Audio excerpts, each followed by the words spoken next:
Christophe sur France Maghreb 2. Bonjour à toutes, bonjour à tous, ravi de vous retrouver sur France Maghreb 2. C'est parti pour une nouvelle semaine du LGF, dont voici le programme. Et en ce lundi 4 octobre, retour sur un homme qui nous a quittés hier. Bernard Tapie, à l'âge de 78 ans, l'homme aux 1000 vies, homme d'affaires, homme de télé, homme du sport, homme du théâtre, homme de la chanson, homme à tout faire et surtout un grand débatteur hors pair. Bernard Tapie s'en est allé. Une vie vraiment qui a été, on peut le dire, tumultueuse, si bien côté positif que négatif d'ailleurs. On en parlera avec nos chroniqueurs et avec notre invité Moussa Kouati du côté de Marseille, qui est l'ex-collaborateur de Pape Diouf. Il a bien connu Bernard Tapie. Les Marseillais sont en deuil aujourd'hui et les Marseillais aussi vivent une situation un peu dramatique puisque pour la première fois le département est classé en rouge suite à des pluies diluviennes, des inondations sont à prévoir. Tout le monde est invité à rester à la maison. La pluie pour l'instant est assez calme mais devrait s'accentuer dans les heures à venir. Entre 2 à 3 mois de pluie sont attendus d'ici demain matin, donc prudence du côté de Marseille et sur toute la Côte d'Azur. La déclaration de Macron ne passe pas à Alger, du coup Alger hausse le ton. Après avoir appelé son ambassadeur pour consultation, voici que l'Algérie interdit le survol de son territoire aux avions militaires français. Jusqu'où cela pourra-t-il aller? On posera la question tout à l'heure à l'historien Gilles Manceron qui sera notre invité dans le LGF. C'est donc parti jusqu'à 18h pour ces deux sujets principaux aujourd'hui. Bienvenue à vous. Bienvenue dans le Grand Forum, présenté par Christophe Fro. Ouais. Le Grand Forum. Avec aujourd'hui pour m'accompagner, ça fait un petit moment que je l'avais pas vu, hein, notre ami Gamal Abina. Comment ça va mon Gamal là? Très bien Christophe, et toi? Ouais, tu nous as fait des infidélités, j'ai vu. Ouais, 2 semaines. Ouais, 2 semaines. Ça fait du bien. De faire des infidélités? Non, de partir en vacances. Ouais. Bon, ça va mon Gamal? Ouais, tranquillement comme d'habitude. Très bien. Alors, avec toi, il était avec nous vendredi. Hein. Il a d'ailleurs brillamment remporté le quiz en battant Pierre-Henri Ismaël Boudjekada. Ali, notre chef d'entreprise dans une société informatique. Ça va mon Ali? Ah ben très bien, après le week-end, ça va. Ouais, il s'est dit, une victoire en quiz, il faut pas que je lâche là, il faut que je revienne et que je mette une tannée à Gamal Abina. Évidemment, bah, ça sera fait peut-être. Chose faite dans un instant, peut-être, bien sûr, affaire à suivre. On sera avec Moussa Kouati, donc l'ex-collaborateur de Pape Diouf, pour parler de Bernard Tapie. Je suis sûr que vous avez plein de choses à me dire sur Bernard Tapie, messieurs, qui nous a quittés. En tout cas, vraiment, c'est toute la télé, tout le monde était bouleversé en apprenant la mort de ce grand monsieur. Quand même, qu'on aime ou qu'on n'aime pas, on peut quand même lui reconnaître un certain talent. Il s'est battu, même bien battu, face à ce cancer, double cancer de l'estomac et de l'œsophage. D'ailleurs, pour la petite histoire, 20 ans en arrière, il jouait dans un film de je sais plus qui d'ailleurs, où il jouait le rôle d'un homme d'affaires atteint par un cancer de l'estomac. Comme c'est quoi. pas le compte. Oui, ça doit être ça. C'était en 1996, si je ne m'abuse. Voilà, donc Bernard Tapie, l'homme à tout faire. L'homme qui a fait briller Marseille, qui l'a mis sur le toit de l'Europe en remportant cette brillante étoile en 1993. Voilà, donc Marseille avait repris Marseille en 86. Tapie avait repris Marseille en 86 avec un club qui était au bord de la faillite et il en a fait donc ce club légendaire faisant venir les plus grands joueurs. Beaucoup d'anecdotes à raconter autour de Bernard Tapie donc pour cette première demi-heure et puis on parlera donc tout à l'heure de ses relations. C'est le je t'aime moi non plus algéro-française. Là pour le coup ça a quand même franchi un cap puisque Alger est très en colère par rapport aux déclarations rapportées par le journal Le Monde du président Macron. À quoi joue-t-il et veut-il faire campagne sur le dos des Algériens alors que dans quelques jours, le 17 octobre, 60e anniversaire des massacres du 17 octobre, le président français devrait s'exprimer d'ailleurs pour peut-être, je sais pas, accorder une certaine reconnaissance ou demander un certain pardon. On verra en tout cas, quoi qu'il en soit, c'est dû en même temps à la Macron, hein, dont on a l'habitude. Dans un instant, le quiz sur France Maghreb 2, Gamal Abina face à Ali, le redoutable. À tout de suite.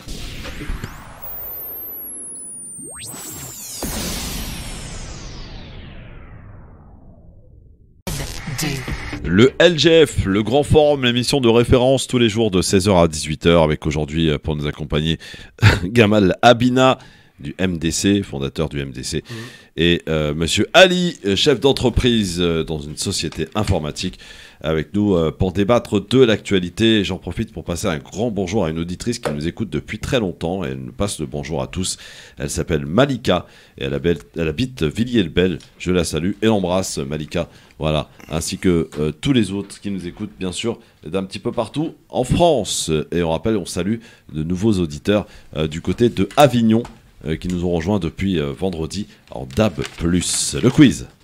Le quiz.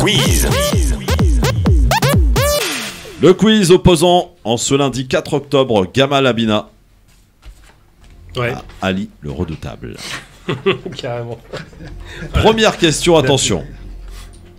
Qu'est-ce qui a été créé par ordonnance en France en 1945 ? Sécurité sociale. La sécurité sociale est une bonne réponse. C'était le Conseil national de transition. Conseil national de Gaulle, quoi. Je cherche un chanteur français né à Paris en 1947. Il n'y a pas plus de détails. Il y en a beaucoup de chanteurs français à Paris. Bah, je vais dire n'importe quoi, Julien Clerc. Oh la vache. C'est ça ? Je vous aime. Je vous aime. Quel point. Un coup de peau. Julien Clerc, bon anniversaire Julien Clerc. Vous savez comment on l'appelait ? La chèvre. Oui, absolument, parce qu'il Ah ouais parce qu'il essayait de faire... Ah oui, c'est vrai. il essayait de chanter en faisant des vocalises. Il y a un truc qu'on utilise dans le chant, et ça faisait un peu chèvre en réalité. 2 points pour Gamal Abina. Qu'est-ce qui se passe, Ali ? Ben, Alors là, c'est coup de peau le deuxième. Rien n'est perdu. J'ai dit un truc au hasard, c'est tombé. Rassure-toi. Quel candidat à la présidentielle française a été confondu samedi dans un train avec un contrôleur ? Je sais pas, peut-être Hollande. Non. Alors, Candidat, t'as dit il était dans un train et on l'a confondu avec un contrôleur. Mélenchon. Montebourg, Montebourg. Ah, bien joué. Bonne réponse. Ah, pur coup de peau. Alors il s'est pas dégonflé, hein. Il dit non madame, je suis pas le contrôleur, je suis Arnaud Montebourg. Il fait contrôleur quand même. Ouais, c'est vrai, il fait contrôleur. ça la fout mal quand même. Crédité de 3% dans les sondages. Arnaud Montebourg. Ouais, Attention. La chèvre, c'est à cause du vibrato qu'il avait pas. Ouais. 2-1. Tout est possible encore. Je cherche une femme politique française. Née au Maroc en 1977. Guégou. Pas du tout. Non Ah, Elle a été ministre de l'Éducation nationale, notamment. Ah oui, Sous Hollande. Najed Vallaud-Belkacem. Najed Vallaud-Belkacem. Bonne réponse. C'est dans le riff. 3-1. Attention. Le Kikadi. Je veux que le droit s'applique. Sarkozy. Nicolas Sarkozy C'est vrai. est une bonne réponse. Ah, l'humiliation. Écoutez plutôt. Que le droit s'applique, qu'il soit respecté. Tout le monde a bien compris. Et même vous, en disant les choses, vous avez parfaitement compris. Tout le monde a compris. Voilà. J'ai pas le droit de plus, j'ai pas plus de droits que les autres, mais j'en ai pas moins. Voilà. Et donc c'est très simple, c'est comme ça. Et voilà. Nicolas Sarkozy, effectivement, je veux que le droit s'applique, a-t-il rappelé. Quel plaisir, mais quel plaisir Comment ça, quel plaisir. de le voir se prendre un an ferme, même si, Oui, si bah, ce n'est qu'avec on un rappelle, il est bracelet. présumé innocent pour Oui, l'instant. non, ouais, innocent, on la connaît, Oui. innocent. Ça nous fait 4-1. Attention. Nouvelle question. La tour Eiffel est de quelle couleur pour lutter contre le cancer Marron. des seins, du Ah. sein? Un rose. Oui, rose est une Octobre rose. bonne réponse. Octobre rose. Dernière question pour la route, j'ai envie de dire. Quel pays du Maghreb a lancé la production locale Algérie. Algérie. Du du vaccin. vaccin Sinopharm. contre le coronavirus en partenariat avec la firme chinoise Sinovac? Sinovac. C'est effectivement l'Algérie. Extraordinaire. Coronavac. Ouais. Pas de réponse de Gamal Abina, qui t'a mangé là aujourd'hui. Là, c'est plus Ali le redoutable, c'est Ali Le terrible. le terrible. Ali le maléfique. Gamal Abina remporte ce quiz. Bonne réponse de notre ami Abina. Bien joué. Merci beaucoup, mon Gamal, pour ce quiz. Félicitations. Merci. Voilà, félicitations. On va noter tout de suite, pour pas oublier, Gamal Abina, victoire du premier quiz de cette semaine. Oui, Cette absolument. semaine. Bon, messieurs, évidemment, ce fut hier la consternation, hier matin, aux alentours de 8h40. Bernard Tapie, âgé de 78 ans, dans un communiqué de sa famille. Il s'est en allé paisible, nous dit-on. Bernard Tapie, qui est parti, cet homme que l'on peut dire l'homme aux 1000 vies. Il aura tout ou presque tout fait dans sa vie. C'était la consternation, disais-je, donc dans les médias. Bernard Tapie s'en est allé. Écoutez quelques-unes des réactions des hommes et femmes politiques depuis hier. Parce que vous en parlez vous aussi, que de cette premier chapitre, c'est l'héritage universel de cette science ouverte, totalement ouverte et totalement précurseur de tout ce qui va suivre. Incroyable. Marquer la société française avec à la fois ses côtés discutés, polémiques. J'étais sorti du banc qui était enterré dans ce temps-là, j'étais à 4 pattes au bord du terrain, et il me disait « Gros con, rentre dans ta niche ». Vous voyez la nature de nos relations, mais avec de l'humour. Le communiqué de l'Élysée salue son ambition, son énergie et son enthousiasme qui furent une source d'inspiration pour des générations de Français. Il y aura un rassemblement populaire et puis il y aura ensuite un hommage officiel. C'est normal que la ville lui rende hommage. C'est sa ville. Il a choisi de venir se faire inhumer ici. Chanteur, acteur, et puis quelques emmerdes quand même. Beaucoup d'emmerdes. Mais provoqué par vous aussi un peu. Ça valait le détour. La première image qui me vient, c'est celle du combattant. Pour ses idées, ses convictions. Je rappelle qu'il a toujours été très engagé contre l'extrême droite. Celui aussi d'un combattant en particulier contre le Front National, le Rassemblement National. Il a toujours été très attentif et je crois que lors de nos dernières rencontres, à chaque fois, il évoquait ce risque-là qui pesait sur les Français. Christophe Castaner, Jean Castex ou encore François Bayrou et de nombreux hommes et femmes politiques ont rendu hommage donc à Bernard Tapie qui s'en est allé à l'âge de 78 ans, qui a lutté pendant quelques années contre ce cancer de l'estomac mais aussi cancer de l'œsophage. Et on peut dire que les Marseillais aussi sont en deuil, bien sûr. Tapie s'en est allé et évidemment, ça occasionne évidemment quelques réactions. Quand on y ajoute aujourd'hui la météo sur Marseille, on peut dire qu'aujourd'hui, voilà, Marseille est véritablement en deuil. Les Marseillais qui appréciaient, qui aimaient visiblement Bernard Tapie. Écoutez quelques-unes des réactions des Marseillais hier en apprenant la nouvelle. C'était un symbole, hein. Lorsqu'il a repris Marseille était au plus bas, quoi. Et il a su redonner un élan à cette équipe, à la ville. Donc la ville et l'Olympique de Marseille, hein, ça n'a fait qu'un. Hein. Les gens ici vivent pour l'Olympique de Marseille. Et bien sûr, leur idole, leur dieu, leur boss, c'est Bernard Tapie. Il a droit à ça, un bel hommage. Un brave homme, dégourdi, il a bien fait des choses pour l'OM. Moi, je l'estimais, même que je ne le connaissais pas beaucoup. Il est venu quelques fois ici, mais...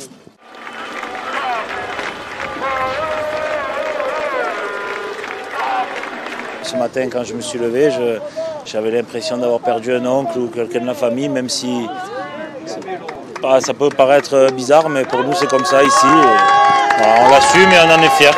Merci Tapie, merci Tapie, merci Tapie. Tapie, ça a été un grand monsieur pour moi. Il m'a fait vibrer comme il a fait vibrer des membres de ma famille. Et ce jour-là, on ne pourra jamais l'oublier. Adieu Tapie.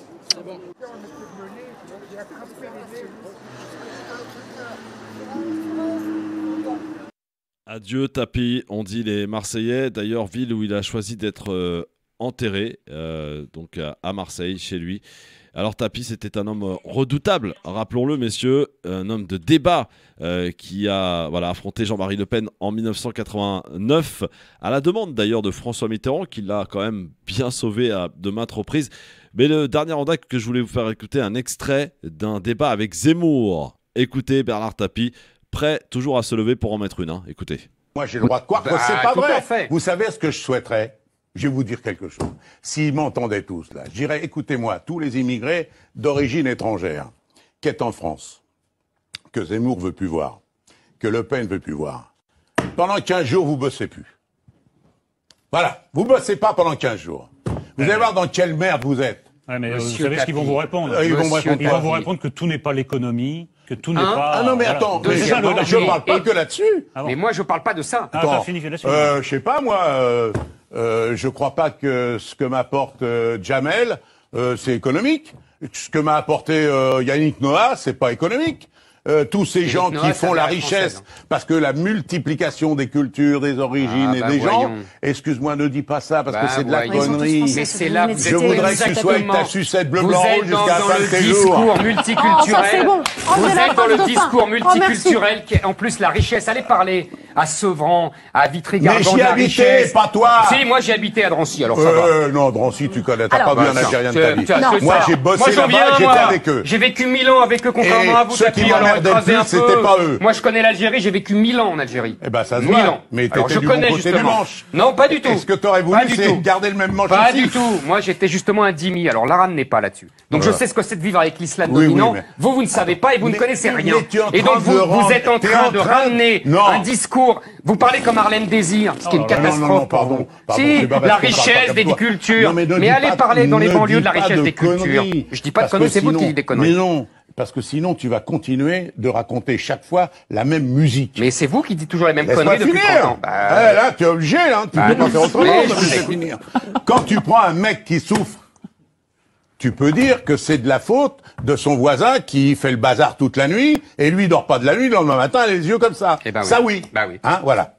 Mais si le mec souffre pour tout à fait autre chose, en plus, éventuellement, du mec qui fait le bordel la nuit.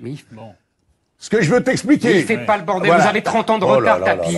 Ça, c'est les années 80. Aujourd'hui, il fait pas le bordel. L'ordre règne. L'ordre règne dans les banlieues. Il y a plus de blancs, il y a plus de Français. Ils souffrent plus. Objectivement. Je crois que le mec le plus malheureux, c'est toi. Mais vous avez 30 ans de retard. Tu vas mourir sans savoir. Mais vous êtes un ringard. Vous avez 30 ans de retard. Attention. Parce que toi aussi, je vais me lever, je vais t'en mettre une. Si je suis un ringard. Monsieur Zemmour. Attends, parce que t'as... Vos arguments ont 30 ans. Bernard, on se calme un peu, là, on se calme un peu. Non, on descend d'un cran. D'abord parce que vous, c'est pas dans la même catégorie de poids, donc... Voilà, Bernard Tapie prêt à en mettre une à Zemmour, hein, ça aurait été... bon, il avait déjà giflé d'ailleurs Pascal Praud à l'époque, journaliste... qui était à l'époque au Parisien, je crois, voilà.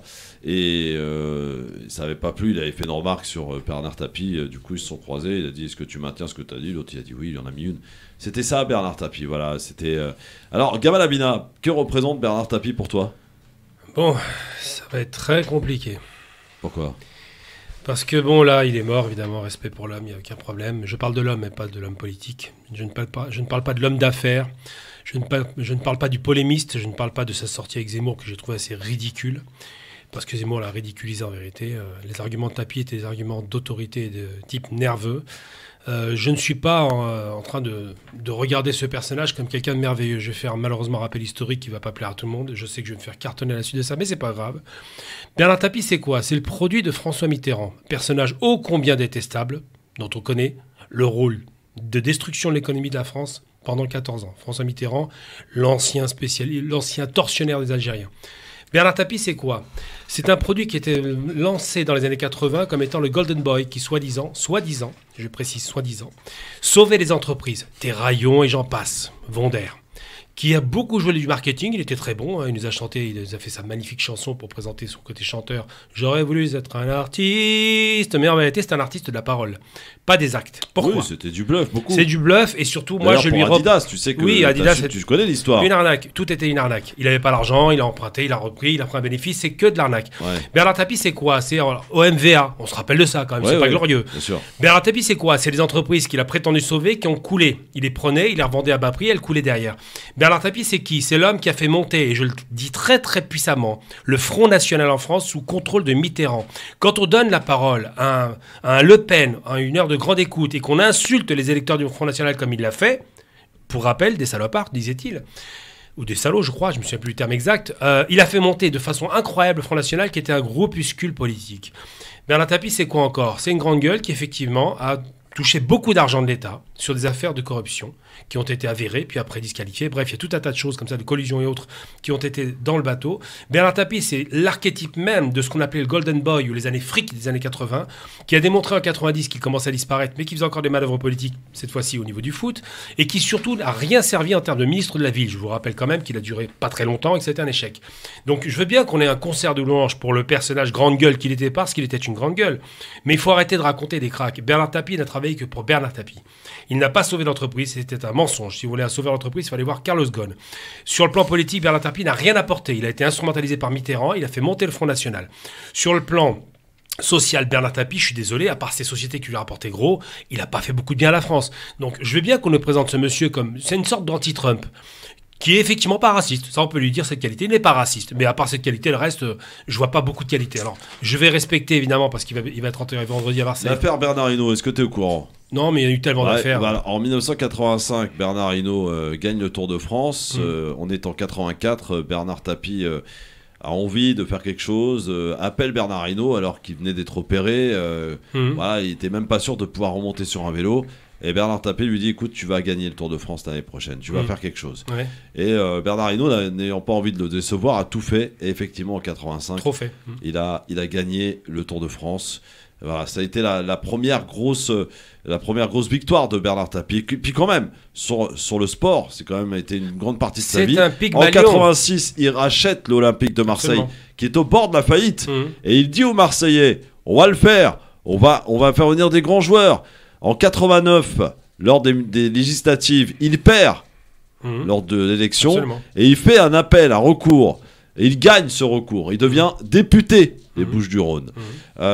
C'est un homme qui aurait pu, peut-être s'il n'avait pas eu ses affaires, devenir le maire de Marseille, élu sans problème. C'est un personnage vénéré à Marseille. C'est le bilan qui est intéressant, Christophe. Je ne vais pas m'étaler sur ce qu'il va parler, mais le bilan est intéressant. C'est bien de voir la grande gueule qui a fait des choses magnifiques au niveau de l'image, mais dans les faits, les gens qui ont travaillé pour lui, je parle des employés des sociétés qu'il a prétendu sauver, ne lui disent pas merci. Dans les faits, le Front National qui monte en puissance, on lui dit pas merci. Je veux bien tout entendre, mais il faut arrêter le concert du linge. Mais la seule chose que je respecte chez Tapie réellement, ce que je respecte, c'est ce côté Pygmalion, effectivement. Il a boosté les gens, et surtout ce que je respecte chez lui, c'est non, là, il était nul. Il a été nul.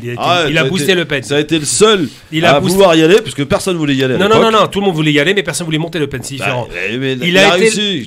Non, il n'a pas réussi. Il a réussi à faire monter le premier débat en 89. J'ai vu, c'est une catastrophe. Il a fait monter le Front National. Je suis désolé, il faut arrêter de délirer. C'est pas bénéfique ce qu'il a fait, c'est maléfique. Il a donné une audience monumentale à un homme qui est un ancien excité de l'Algérie française. Maintenant, pour être un très bon orateur. Comme Le Pen d'ailleurs, faut le reconnaître. Mais c'est pas l'orateur qui compte. Je te parle de Le Pen. C'est un très bon orateur, craint par beaucoup. Dans la classe politique et les journalistes. Il était ostracisé, Le Pen. Il n'avait pas une audience comme il a aujourd'hui. Aujourd'hui, si on a des Zemmour qui ouvrent leur gueule du matin au soir et qui font la politique française, c'est parce que Le Pen a pu parler à Tapie qu'il l'a insulté. Donc moi, je veux bien tout entendre. Mais le Front National joue la carte de la victime avec un mec comme ça. Ali, bouge pas. On va accueillir Moussa Kouaté qui écoute et qui doit bouillir derrière son téléphone. Salut mon Moussa. Bonjour Christophe. Bonjour chers auditeurs et auditrices de Radio France Maghreb 2. Alors toi, tu es un ancien collaborateur de Pape Diouf. T'as entendu l'éloge de Bernard Tapie par Gamal Abina. Je précise, c'est lui. S'il vient à Marseille, vous lui en mettez une de ma part. Avec plaisir. Moussa, Bernard Tapie, c'était qui pour toi? Chez nous, on ne dit pas du mal des morts. Je suis d'accord avec ça. C'est vrai. Bah oui, tu es d'accord avec ça, mais tu l'as bien chargé là. Non, je parle de l'homme politique, je parle pas de l'homme. Non. Chez nous, on dit quand quelqu'un est mort, un peu de respect. Vous avez tracé un portrait vraiment pas du tout agréable sur l'homme. Restons sur le côté positif de l'homme. Bernard Tapie a plusieurs vies. Moi, je me limite à le bonheur qu'il a rendu au peuple de France, le bonheur qu'il a rendu aux Marseillais, la fierté d'être olympien, la fierté de soulever la première Coupe d'Europe des clubs champions, la Coupe aux grandes oreilles. C'est Bernard Tapie qui a inculqué la philosophie de la gagne dans le sport français. Il est venu au moment où les Français étaient des poulies d'or, toujours deuxième. Et lui, il est arrivé, il a dit, je vais gagner la Coupe d'Europe. Tout le monde le prenait pour un charlot. Il a gagné la Coupe d'Europe et c'était son malheur. Il fallait pas gagner la Coupe d'Europe. Quand il a gagné la Coupe d'Europe, la haine, ça s'est transformé en haine en France, où il fallait la battre. Il n'y a qu'en France, tu vois, que les gens qui gagnent sont jalousés. Et Tapie, il fallait la battre. Parce que Tapie c'est, comme je dis, le Robin des Bois des temps modernes. Tapi n'est pas né riche. Tapi est né d'une famille ouvrière pauvre au Bourget. Et même quand tu as de l'argent, quand tu ne viens pas de la bourgeoisie, tu n'es pas accepté. C'est très juste. Tapi n'était pas accepté dans le milieu de la bourgeoisie française. Et il est venu dans le monde des piranhas, comme je dis, le monde politique, où là-bas, il voit que du sang. C'était pas son milieu et il s'est fait dévorer. Mais ce qu'on retient de l'homme, c'est que ces 5 dernières années, on a vu un homme se battre contre la maladie. On a vu comment l'homme a changé. Et ça faisait de la peine de revoir un Bernard Tapie beau, un Bernard Tapie flamboyant, traîner dans les tribunaux une affaire qui n'en finit plus. Et dans quelques jours, il avait même demandé à ses médecins de le doper afin qu'il puisse être présent le 6 octobre au tribunal concernant son procès qui n'en finit pas. Il y a qu'en France. Tapie a été persécuté, il faut le reconnaître. Moussa, Tapie, oui. Raconte-nous une anecdote avec Bernard Tapie que tu as connu, toi, hein, Moussa. Oui, je l'ai connu. Et je me souviens, un jour, Pape Diouf m'appelle, le feu Pape Diouf. Il me dit, bon, écoute, hier soir, j'ai parlé avec Bernard Tapie, il est à la recherche d'un grand footballeur, et il me dit, Pape, écoute, qui tu me recommandes? Et Pape Diouf, il m'appelle le lendemain, il me dit, ben, Moïse, qu'est-ce que tu en penses? Je lui ai dit, Ruud Gullit. Il me dit quoi? J'ai dit, le Hollandais, moi j'ai vu la future star du football mondial, un certain Ruud Gullit, qui est au PSV Eindhoven, que j'ai vu jouer et qui m'a beaucoup plu, et c'est la future star du football mondial.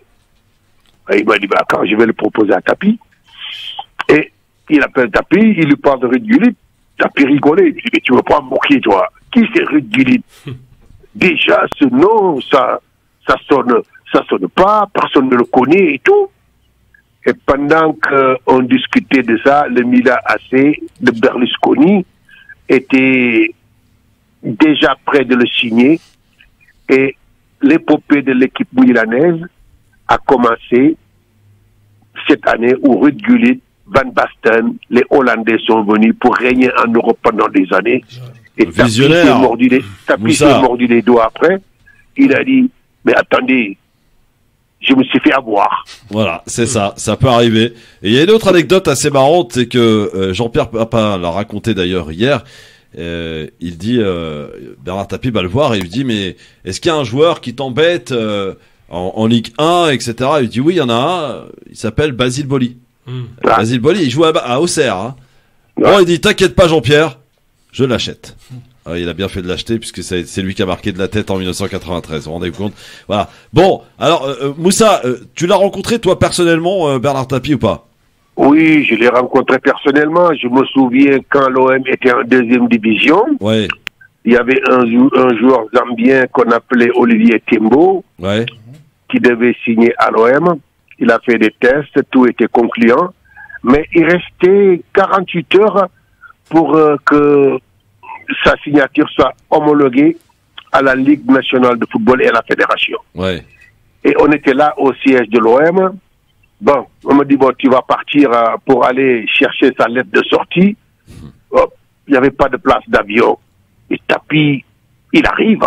Il dit, mais qu'est-ce que vous me racontez? Il n'y avait pas de place d'avion. Qu'est-ce que ça veut dire? Il a dit, mais vous avez cherché en première classe? Ils ont dit, non, mais vous me prenez pour qui? Prenez-lui un billet de première classe tout de suite. Et de suite, on m'a donné un billet première classe Air France. J'ai fait Paris, Nairobi, Lusaka. Et je suis arrivé, tu vois, le lendemain, j'ai décroché la lettre de sortie que j'ai balancée directement à la Fédération sénégalaise de football de française avant minuit, l'envoi de fax et sur porte-foi. Et c'est ça du Tapie. C'est ça le Tapie. S'il n'y avait pas de Tapie, ce jour-là, n'aurait jamais signé à l'OM parce que Tapi, tu vois, il est pas, c'est pas un gagne petit. Quand il veut quelque chose, hein, il y va. Il a dit, allez, payez-moi. Tu vois, de suite, j'ai pris l'avion. J'étais même pas chez moi, j'ai dit à ma femme, tu me trouves à l'aéroport de Marignane, tu m'amènes 2 chemises, 2 pantalons, une veste et les effets de toilette, un petit sac, et on se rencontre à Marignane. Il fallait prendre d'art l'avion qui faisait Marseille-Paris, et pour ne pas rater la correspondance à Paris d'Air France. Ça, c'est du Bernard Tapie. Ouais. Il sera enterré à Marseille, évidemment, sans nul doute qu'il va y avoir énormément de monde.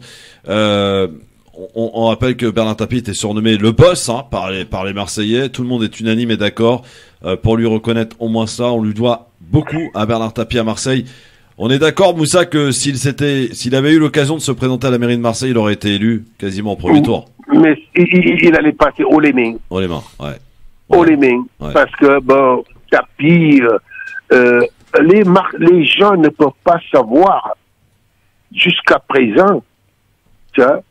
Tapie, même s'il avait tué quelqu'un, tous les Marseillais seraient prêts à le cacher, à le protéger. Ouais. Mais c'est vrai, tu rigoles Ali, mais c'est vrai.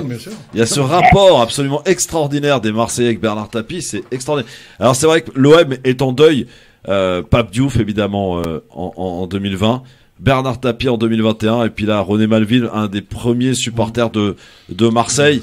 Voilà, si on y ajoute la défaite de Marseille hier, alors on sent quand même c'est la grise mine à Marseille là, hein, pour le coup, Moussa, ça va être dur là. Hein. Oui, mais vous savez, l'essentiel, c'est que la vie continue quand même. The show must go on. Je te reconnais bien, mon Moussa. Dis-moi, Moussa, juste un petit point météo là. Il paraît que c'est chaud à Marseille, des pluies diluviennes. Où on en est au niveau ciel là? Qu'est-ce qui se passe? Oui, l'alerte rouge. Ce matin, nos enfants ont été rappelés de l'école. Tout le monde est allé s'approvisionner et tout, en attendant le déluge. Marseille est sur zone rouge. Personne, tu vois même pas un chat, tu vois dégueu dehors. Donc, prions afin que la ville ne soit pas inondée. Pour le moment, mais c'est pas bon, tout le monde est chez soi. Et aujourd'hui même, il y avait au stade Vélodrome, on a ouvert un livre de condoléances pour Bernard. Mais compte tenu de la météo qui n'est pas au rendez-vous, mais je pense que Bernard Tapie, mercredi, le stade Vélodrome sera ouvert, et je sais que il y aura du monde. Le stade Vélodrome sera plein. Sera plein. Moussa. Et vendredi, il y aura la messe à la cathédrale de Marseille. Et il sera enterré à Marseille. C'est ce qui veut dire que Bernard Tapie est né au Bourget, mais il a le sang marseillais. Il sera enterré à Marseille, et tous les Marseillais seront là pour lui rendre un dernier hommage. Et je demande aux gens qui ont des critiques négatives de quand même faire une trêve. Il y a notre ami que j'ai entendu tout à l'heure. Bon, Moussa, bouge pas Moussa, parce que tu sais, ici à France Maghreb 2, on a des pubs, hein, donc il faut en faire rentrer de l'argent dans la caisse. Ne bouge pas, mon Moussa, on poursuit le débat avec vous. 01 40 33 9000, les amis, à tout de suite.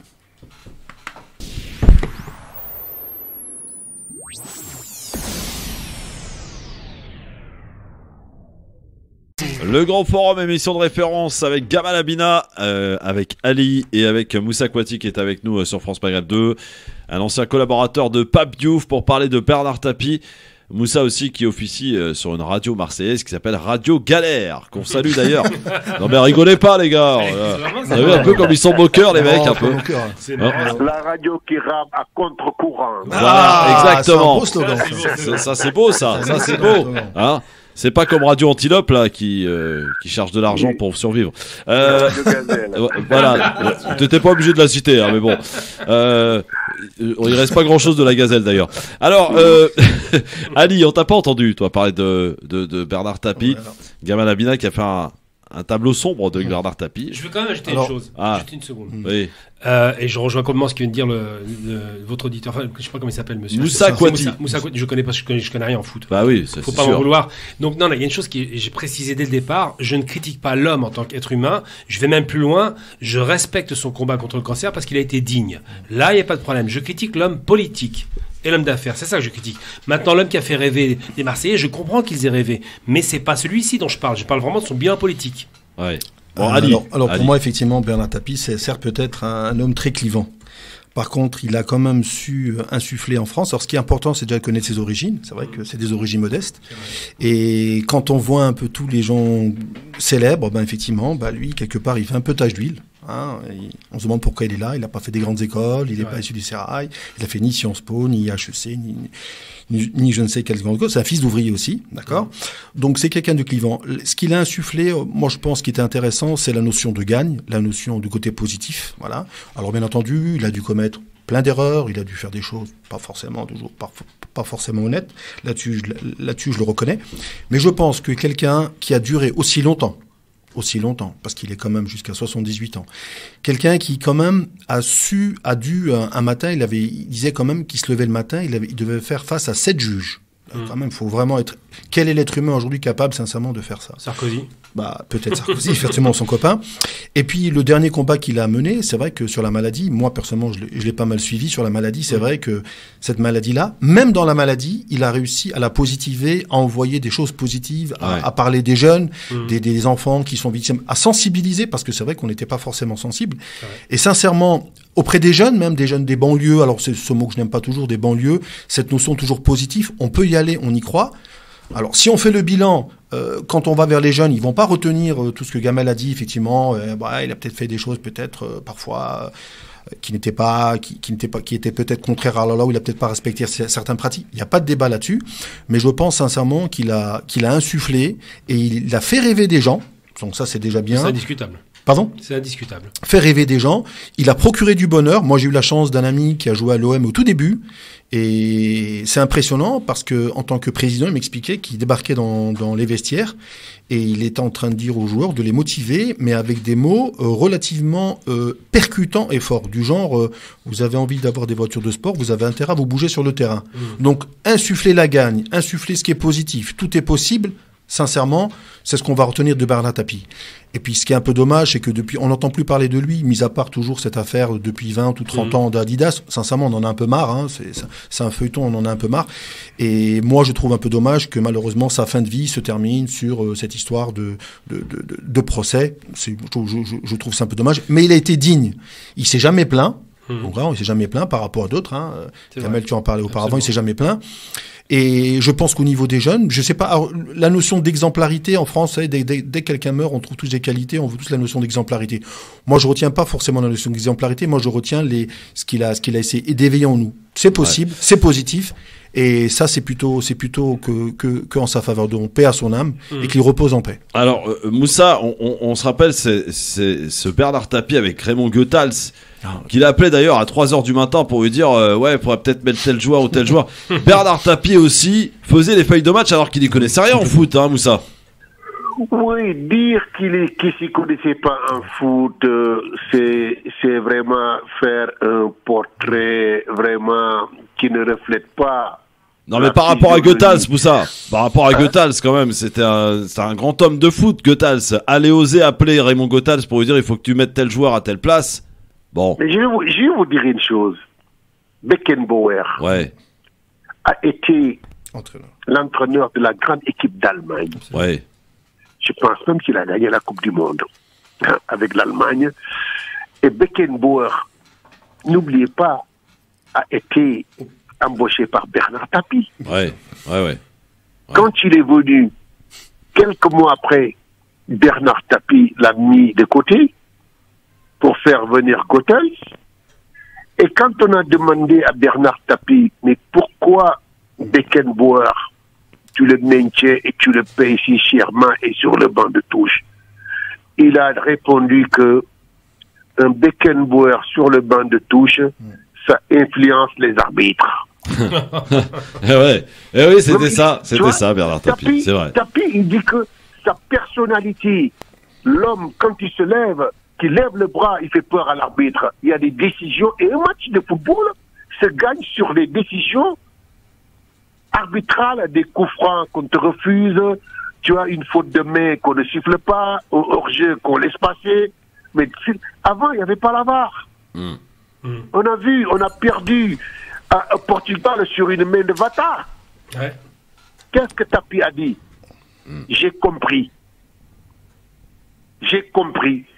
Parce que Marseille était une équipe sans grade, qui jouait le Benfica, qui était quand même une équipe qui avait gagné des Coupes d'Europe avec Ozobio, qui a un palmarès, et ça, on vient chez eux à la dernière minute sur un coup franc, tout le monde voit la main de Vata, et on laisse passer, tout le monde a fermé les yeux, Marseille s'est fait éliminer en demi-finale, et Tapi a dit, j'ai compris. Donc Tapi, c'est beaucoup de choses.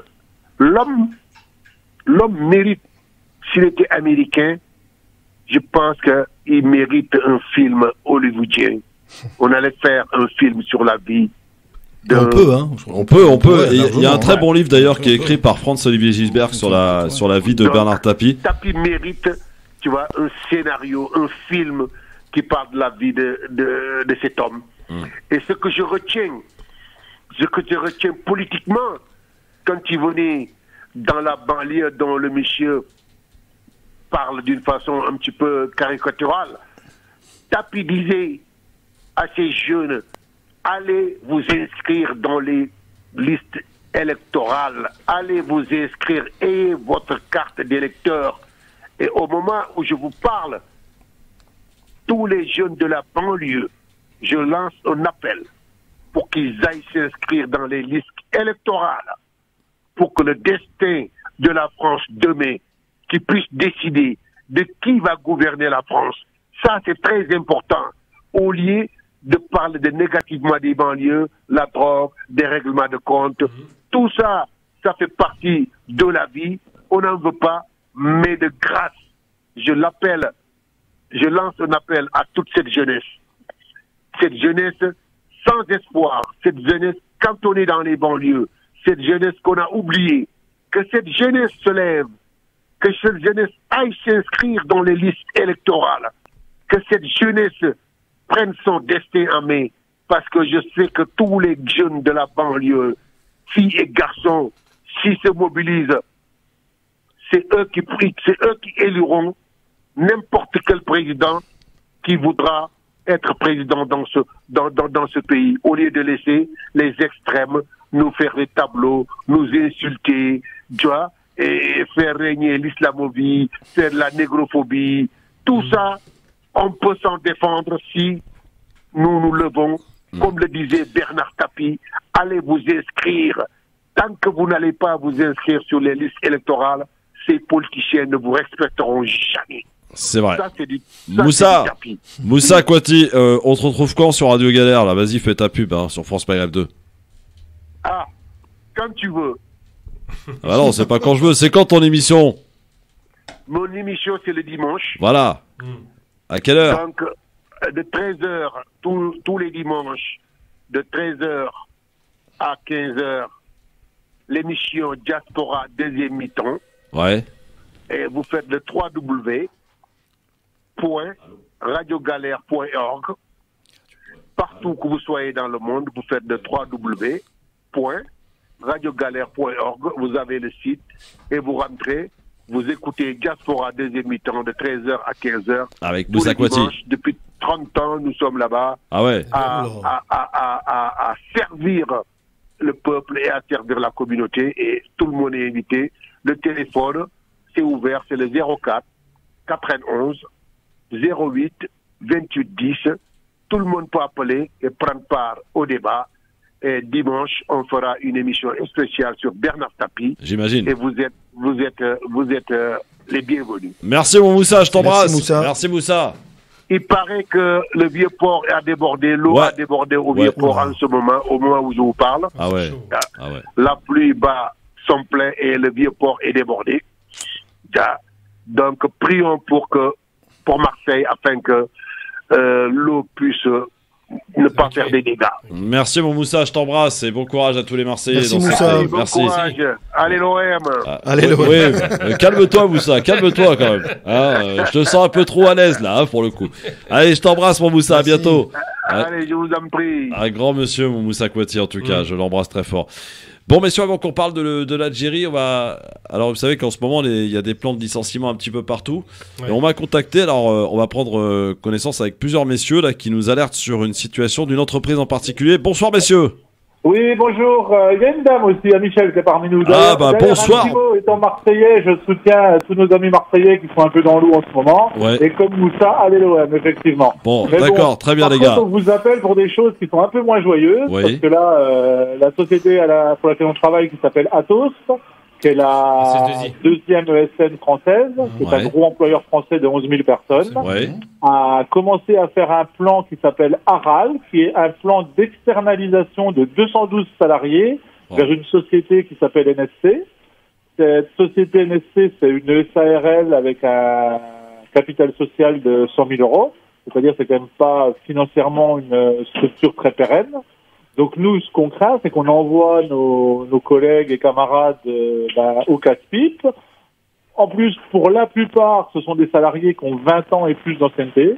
Donc en fait, Atos a fait beaucoup de marge, a gagné plein de fric sur leur dos. Et maintenant, Atos veut garder les contrats chez lui et envoyer tous ses salariés dans une autre entité pour qu'ils les payent comme ils pourront. Donc nous, ce qu'on déplore, cette casse sociale qui intervient une nouvelle fois. Ce que je vais faire, je vais vous passer Madame Lofan, qui va rebondir sur mon propos et qui va vous donner d'autres infos. Et après, il y aura Monsieur Talini, il y aura Abdeslam qui est un salarié du périmètre, il y aura El Ghali. Donc, honneur aux dames, je vous passe Michel. Bonsoir Michel, bienvenue sur France Maghreb 2. Pour compléter donc sur ce qui vient d'être dit sur ce plan de licenciement, 212 salariés, c'est ça ? Oui, c'est ça. Alors c'est une externalisation, donc c'est en fait des salariés qui ont une moyenne d'âge de 50 ans. Ouais. Comme vous le disiez, mon collègue, là, ce sont des personnes qui ont énormément d'ancienneté et qui exercent des métiers que Atos qualifie aujourd'hui de vieux métiers, de métiers qui ne sont plus dans le cœur de métier. Enfin bref, ils sont plus à la mode. Donc, on les jette. Dans une toute petite entreprise. Quel genre de métier ? Quel genre de métier, Michel ? Alors, ce sont des gens qui... Des pilotes informatiques. 3-8, donc qui font des métiers du technicien de la surveillance informatique. D'accord. Donc, aujourd'hui, à l'heure où nous parlons, est-ce qu'il y a eu des négociations ? Est-ce qu'il y a eu des explications supplémentaires ? Non, la direction d'Atos ne donne pas énormément d'explications, si ce n'est qu'ils ne veulent pas retirer le projet et qu'ils ne veulent pas garder ses salariés à l'intérieur du groupe. C'est peut-être l'occasion aussi de faire pression auprès des différents candidats à la présidentielle, puisqu'on rentre en campagne électorale, et on se souvient en 2017, c'était à Amiens, je crois, où... Emmanuel Macron et Marine Le Pen s'étaient écharpés là-dessus pour une situation qui avait guère évolué par la suite d'ailleurs. Mais bon. C'est d'ailleurs à ce propos, donc évidemment, on vient de recevoir là aujourd'hui le soutien d'un député. Ouais. Qui est venu sur le terrain voir les salariés et discuter avec eux et puis essayer de trouver aussi lui, avec nous, bien sûr, des moyens de rendre visible ce mouvement et de nous aider à faire monter cette discussion politique. Au monde politique, effectivement. Merci Michel, en tout cas pour les précisions et puis bon courage à l'ensemble des salariés bien sûr concernés. En espérant qu'une issue soit trouvée au plus vite pour que ces 212 postes soient sauvés, on l'espère en tout cas. Eh bien, je vous remercie. Donc je vous repasse Gérard. Allez, GG. Oui. Donc on a un autre salarié qui souhaiterait s'exprimer, lui qui connaît bien le compte et qui sait bien ce qui se passe, Abdeslam. Je vous passe Abdeslam. Très bien, merci GG. Abdeslam, salarié de Atos, bonsoir. Tout à fait. Peut-être Futurex. Non, futur, pas ex, t'inquiète pas. Ouais. Donc, il faut savoir surtout qu'il y a la grève qu'il y a en ce moment. ça exprime avant tout un ras-le-bol général. Ouais. C'est-à-dire, ça fait depuis des années que Atos gratte, bientôt va toucher l'os. On nous a déjà enlevé tout ce qui est système un peu d'heures sup. Ils ne sont pas payés comme avant. Le système d'astreinte, de repos, etc. Et puis, il y a une automatisation à marche forcée. Et ça, c'est beaucoup plus inquiétant, qui commence en plus à devenir un phénomène assez général dans beaucoup d'entreprises. C'est ce qu'on appelle des métiers avec des tâches automatisables, répétitives. Et donc voilà, il y a une vraie inquiétude parce que finalement, on est en train de tuer le pacte social. Donc, bien sûr. Voilà la preuve concrète, les amis. Voilà la preuve concrète. Vous savez, sortir des slogans. Je peux pas en placer une. Vous savez, comment dirais-je, bien-être au travail, etc. Ouais. Et à côté de ça, il y a le discours et puis il y a les actes. C'est ça, et c'est souvent en contradiction. Et voilà, donc là, cette grève, c'est avant tout un ras-le-bol général. C'est depuis des années que ça fait combien de temps que vous êtes en grève, Abdeslam? Oui. Ça fait combien de temps que vous êtes en grève? Là, ça a commencé depuis jeudi. D'accord. Depuis jeudi, voilà. Très bien, écoutez, solidarité, bon courage en tout cas à toute l'équipe Abdeslam et toute l'équipe d'Atos, donc en espérant qu'une issue favorable soit trouvée et que vous soyez entendus, comme je le disais tout à l'heure à Michel, il faut vraiment faire pression auprès du gouvernement et puis de tous ces candidats qui sont en campagne d'ores et déjà, plutôt que d'aller raconter et déblatérer des conneries sur les plateaux de TV, qui viennent un peu sur le terrain pour voir un peu ce qui s'y passe. Voilà. Exactement, tout à fait. Juste pour vous dire, il y a une collègue qui m'a dit que il y avait 60% de grévistes. Ouais. C'est quand même un taux assez énorme, surtout dans le milieu feutré de l'informatique, on va dire. Donc c'est quand même. Et voilà, il a de mémoire de syndicaliste, c'est du jamais vu. Et voilà, et on est très fiers de nos gars. Merci Abdeslam, salut à tous et bon courage à toute l'équipe. Bon courage. Merci à vous. Au revoir. Merci. Tu connais toi Atos, Ali? Bien sûr. Ouais. C'est très connu. Il fait partie des premiers, deuxièmes derrière avec Accenture. On a travaillé avec eux. Bon voilà, le LGF est aussi sur le terrain, les amis. On est sur le terrain de ce qui se passe réellement. Vous voyez, on regarde pas que BFM toute la journée. On a des gens qui sont sur le terrain et qui nous expliquent comment ça se passe. Il y a les amis de Transdev aussi, les conducteurs de Transdev en Ile-de-France, du côté de Volpénil, de Moissy-Cramayel, de toute la région qui sont en grève depuis plus d'un mois maintenant, qui contestent leurs conditions de travail, qu'on en a durci, des services qu'on a rallongés, des temps de pause qu'on a diminués. Voilà, les mecs ils ne lâchent rien pour le coup. Il n'y a pas un bus qui circule.